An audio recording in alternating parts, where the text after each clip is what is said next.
अस्सलाम वालेकुम दोस्तों, कैसे हैं आप सब। उम्मीद है बहुत बढ़िया है आप सब। और आज हम बात करेंगे और देखेंगे सुनेंगे जिस कहानी के बारे में, उसका नाम है अर्तुगरुल गाजी। हाँ दोस्तों, उसका नाम है अर्तुगरुल गाजी, जिसका रियल कहानी के ऊपर एक ड्रामा सीरियल भी बनाया गया है और दुनिया में काफ़ी ज़्यादा सुपर डुपर हिट है। तो आज हम उस अर्तुगरुल गाजी का रियल जो कहानी है उसका बारे में हम थोड़ा सा सुनेंगे और जानेंगे और उसके ऊपर हम और आप मिलकर रिएक्शन देंगे।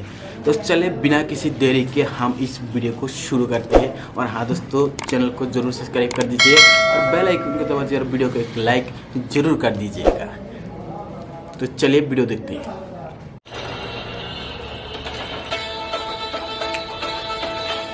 दिल छू जाने वाली चीजें।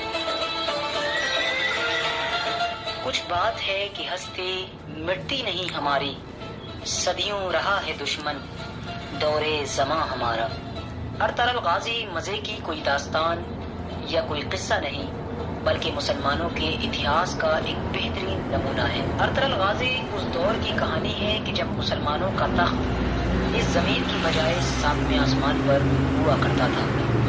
ये कहानी है उस बहादुर शख्स की कि जिसने न सिर्फ एक ऐसी सल्तनत की बुनियाद रखी कि जिसने 600 साल से ज़्यादा आधी दुनिया पर हुकूमत की, बल्कि साथ साथ अपनी बहादुरी से उस दौर के मुसलमानों में वो हौसला और वो बहादुर तो था ये, हमने भी सुना। में मुसलमानों के सामने टिकने वाला कोई भी मौजूद नहीं रहा। वो बहुत जल्दी जंगजू भेजेगा, पूरी दुनिया में इस्लाम का परचम बुलंद करेगा।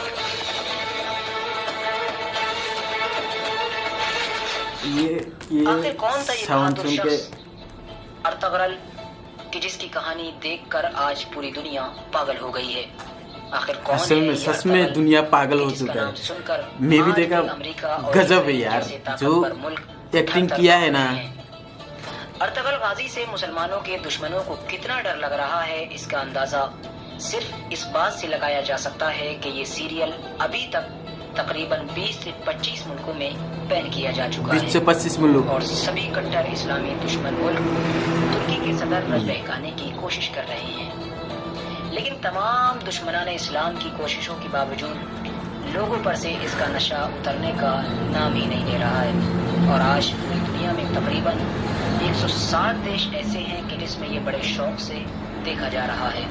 और आपको बता दें कि इसने देखने के मामले में वर्ल्ड रिकॉर्ड कायम कर दिया है। आखिर जानते हैं कि वर्ल्ड कौन है ऐसा रिकॉर्ड शख्स जिसकी कायम आज़ादी कर को दिया। देखने के लिए पूरी दुनिया बेताब है। ये था कौन अर्तुगरुल गाजी?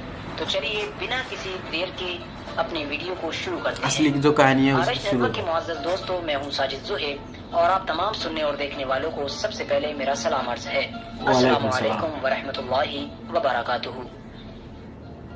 दरअसल ये कहानी शुरू होती है 13वीं सदी से, जब चंगेज खां की मंगोली सेना पूरी दुनिया में लूट मार करती हुई मुसलमानों और यूरोप के भी कई मुल्कों पर फतेह हासिल कर रही थी। उस वक्त की ये कहानी थी। मंगोल ऐसे वहशी दरिंदे थे जो जहाँ भी जाते खून की नदियाँ बहा दिया करते थे।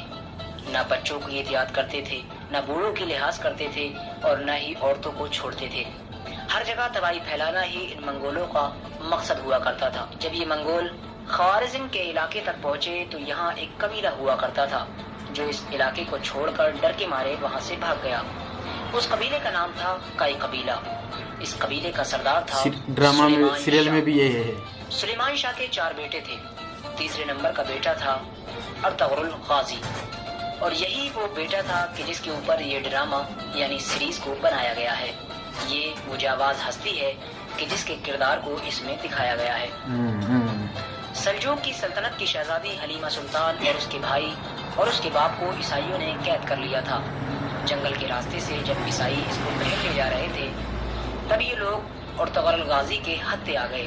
अर्तुगरुल ने शहजादी हलीमा और उसके बाप और उसके भाई को ईसाइयों से छुड़वा लिया। बस यहीं से शुरुआत होती है इस जाबाज दिलहर अर्तुगरुल गाजी की। इस घटना के बाद कई बार इस कबीले पर ईसाइयों की तरफ से तरह तरह की परेशानियां आने लगी, मगर अर्तुगरुल ने بڑی ہی دلیری کے ساتھ ان تمام پریشانیوں کا ڈٹ کر مقابلہ کیا۔ ارطغرل غازی کا جو سب سے بڑا دلیری اور ہوشیاری کا کام تھا وہ یہ تھا کہ اس نے عیسائیوں کے اس قلعے کو ہی فتح کر لیا تھا جہاں سے مسلمانوں کے خلاف سازشیں تیار ہوا کرتی تھیں۔ اس قلعے میں بڑے بڑے عیسائی پادری مل کر مسلمانوں کے خلاف ایک عالمی جنگ کی سازشیں رچ رہے تھے، مگر ارطغرل غازی اپنی بہادری کے ساتھ ان تمام کے ارادوں پر پانی پھیرتا چلا گیا۔ جب ارطغرل نے اس قلعے کو فتح کیا تو پوری مسلم اور غیر مسلم سلطنتوں میں ارطغرل کی دلیری اور بہادری کا ڈنکا زور و شور سے بجنا شروع ہو گیا، اور یہیں سے ارطغرل نام کا ایک ایسا طوفان اٹھا کہ پوری دنیا میں دشمنان اسلام اس طوفان میں اڑتے چلے گئے۔ منزلیں مارتے برق رفتار شہ سواروں کی قسم، کوسوں دوڑتے سموں سے اڑتی چنگاریوں کی قسم، اپنی ناموس کی خاطر، اسلاف کے نام کی خاطر، کسی جنگ میں اگر میں پیٹھ دکھانے کا سوچوں بھی تو خدا مجھے کسی ناموس کی شمشیر سے نیز تو نابود کر دے، مجھے سینہ عرش پر کہیں پناہ نہ ملے، تاریخ کے وقت سے میرا نام ہمیشہ کے لیے مٹ جائے۔ گدار۔ ایک بار کی بات ہے کہ دریا فرات کو پار کرتے ہوئے کائی قبیلے کے سردار اور ارطغرل کے باپ یعنی سلیمان شاہ دریا میں ڈوب کر انتقال کر گئے۔ اس کے بعد قبیلے والوں نے ارطغرل غازی کو اپنا سردار چن لیا، کیونکہ ظاہر ہے کہ ارطغرل جیسا بہادر اور ذہین شخص اس قبیلے میں اس کے باپ کے بعد کوئی بھی موجود نہیں بچا تھا۔ ارطغرل کی سرداری میں اس قبیلے نے خوب ترقی کی اور اس ترکی قبیلے نے اناطولیہ کی طرف رخ کر لیا۔ ارطغرل کے دو بھائی ان سے الگ ہو گئے، جبکہ ارطغرل اپنے چھوٹے بھائی کے ساتھ سفر پر نکل پڑا۔ بیچ سفر میں ارطغرل نے دیکھا کہ دو سینائیں جنگ کر رہی ہیں، ایک سینا بڑی کمزور ہے اور ایک سینا بڑی مضبوط ہے۔ کمزور والی سینا ہارنے کے کگار پر آ پہنچی تھی، تو ارطغرل نے ہارتی ہوئی سینا کا ساتھ دے دیا۔ یہ جنگ تھی سلجوق اور منگولوں کے بیچ، مگر یہ بات ارطغرل کے علم میں نہیں تھی۔ منگولوں کی فوج علاؤ الدین کی سلجوق والی فوج کو شکست دینے ہی والی تھی کہ اچانک ارطغرل اپنے 404 بہادر فوجیوں کے ساتھ سلجوق کی فوج میں مل گئے اور منگولوں کو اس قدر مارا کہ منگول اپنے ہی لوگوں کی لاش میدان میں چھوڑ کر بھاگ گئے۔ علاؤ الدین کچھ دیر پہلے منگولوں کے ہاتھوں اپنی شکست یقینی سمجھ رہا تھا، مگر ارطغرل کی مدد سے اتنا خوش ہوا کہ ارطغرل نے شہر انگورا یا انکارا کے قریب جاگیر عطا کر دی۔ ارطغرل ایک بے مثال اور سمجھدار سردار تھا، جس کی سمجھداری دنیا کے کونے کونے میں پھیل گئی تھی۔ دشمنان اسلام اس کی ذہانت اور اس کی بہادری کو دیکھ کر ہر وقت پریشان رہا کرتے تھے۔ مسلمانوں کی سلجوق کی سلطنت اس وقت بہت کمزور ہو چکی تھی، ایک طرف رومی فوج اور دوسری طرف خوخار منگول، ان دونوں کے بیچ سلجوق کی سلطنت پسی چلی جا رہی تھی۔ عنقریب تھا کہ یہ سلطنت ختم ہی ہو جاتی، مگر جس دن سے ارطغرل غازی اس سلطنت میں آئے اسی دن سے یہ سلطنت خوب پروان چڑھنے لگی، ترقی پانے لگی۔ ارطغرل غازی اپنے نڈر سپہ سالاری سے رومیوں اور منگولوں کو لگاتار شکست دیتا چلا گیا اور اپنی سلطنت کو بڑھاتا چلا گیا۔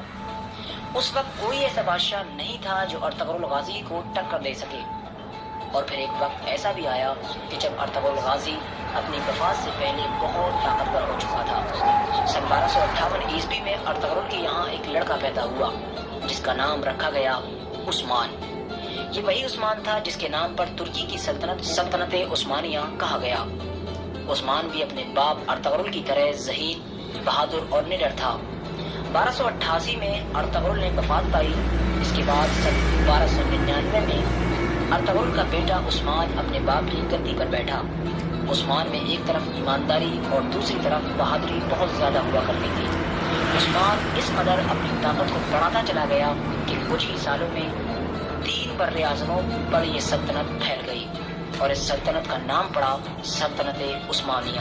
اور آپ کو جان کر حیرانی ہوگی کہ اس وقت سلطنت عثمانیہ میں تقریباً آج کے 40 دیش موجود تھے، یعنی 40 دیش پر اکیلے حکومت تھی، اور یہ سلطنت 1923 تک لگاتار بنی رہی۔ کئی سلطان آئے جنہوں نے اس سلطنت کو قائم رکھا، مگر افسوس 600 سال بعد پھر یہ سلطنت عثمانیہ برائیوں اور کمزوریوں کا شکار ہونے لگی۔ 1923 میں اس سلطنت کو ایک دم سے ختم کر دیا گیا۔ جب پہلا ورلڈ وار ہوا یعنی پہلا وشو یدھ ہوا तो दुनिया दो हिस्सों में तकसीम हो गई। एक तरफ कुछ देश बरतानिया के साथ आ गए, जिनमें अमेरिका, रूस, फ्रांस वगैरह थे, तो दूसरी तरफ तुर्की के साथ जर्मनी और कुछ देश और भी थे। मगर फिर उस वक्त का जो तुर्की का आखिरी सुल्तान था, उसको साजिश के तहत देश से निकाल दिया गया। अमेरिका, रूस, बरतानिया ने जबरदस्ती उसके सुल्तान को फंसाकर और उसको मजबूर किया कि तुम किसी तरह से भी अपनी सल्तनत को बचाने के लिए हमसे मुआहिदा करो। यानी एक साजिशों के तहत एक समझौता किया गया, एक मुआहिदा किया गया, जिस समझौते को लोजान समझौते के नाम से भी जाना जाता है। इस समझौते की शर्त थी कि तुर्की का सुल्तान इस्तीफा देगा, इसकी सारी प्रॉपर्टी जब्त कर ली जाएगी, खिलाफत वापस कायम करने की इजाजत नहीं होगी, बल्कि खिलाफत उस्मानिया पर हमेशा के लिए पाबंदी लगा दी जाएगी।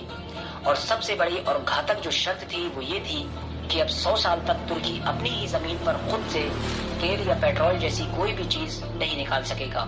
तुर्की को तेल या पेट्रोल दूसरे देशों से ही खरीदना होगा। और साथ ही साथ तुर्की की बंदरगाह पर भी पाबंदी लगा दी गई, जो कि एशिया और यूरोप को आपस में मिलाती है। इसे आलमी मिल्कियत करार दे दिया गया, यानी अब कोई भी देश का जहाज इस बंदरगाह से गुजर सकता है और तुर्की किसी से भी किसी तरह का भी कोई टैक्स नहीं वसूल कर सकता। यानी अगर हम दूसरे लफ्जों में कहें तो ये कह सकते हैं कि तुर्की को इस समझौते के जरिए 100 साल के लिए एक कोने में बांधकर फेंक दिया गया, यानी अब तुर्की कुछ भी नहीं कर सकता था।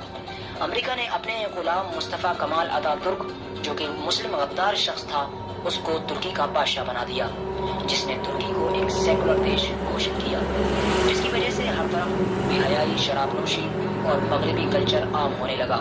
मगर अब 2023 में ये समझौता खत्म होने वाला है, और जब ये समझौता खत्म होगा तब पहले जैसा तुर्की बिल्कुल भी नहीं रहेगा।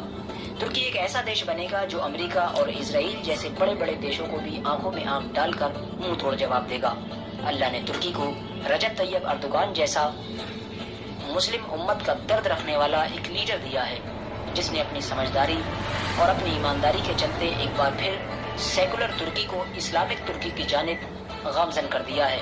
और इसी वजह से आज अमेरिका, इजराइल जैसे तरक्की याफ्ता देश तुर्की को बर्बाद करने की हर साजिश कर रहे हैं। ये देश अर्तुगरुल गाजी को बंद कराने की हर वो साजिश कर रहे हैं जिससे कि ये ड्रामा बंद हो जाए और मुसलमान सोया का सोया रह जाए। तो दोस्तों, कैसा लगा ये कहानी सुनकर? मुझे तो बहुत ही मज़ा आया, और उसने जो बोला है सच में बहुत ही खूबसूरत और बहुत ही शांत तरीके से बोला है, बहुत मज़ा आया। और आप लोगों को कैसा लगा कमेंट करके ज़रूर बताइए, और आप लोगों का क्या था रिएक्शन वो भी आप कमेंट करके ज़रूर बताइए।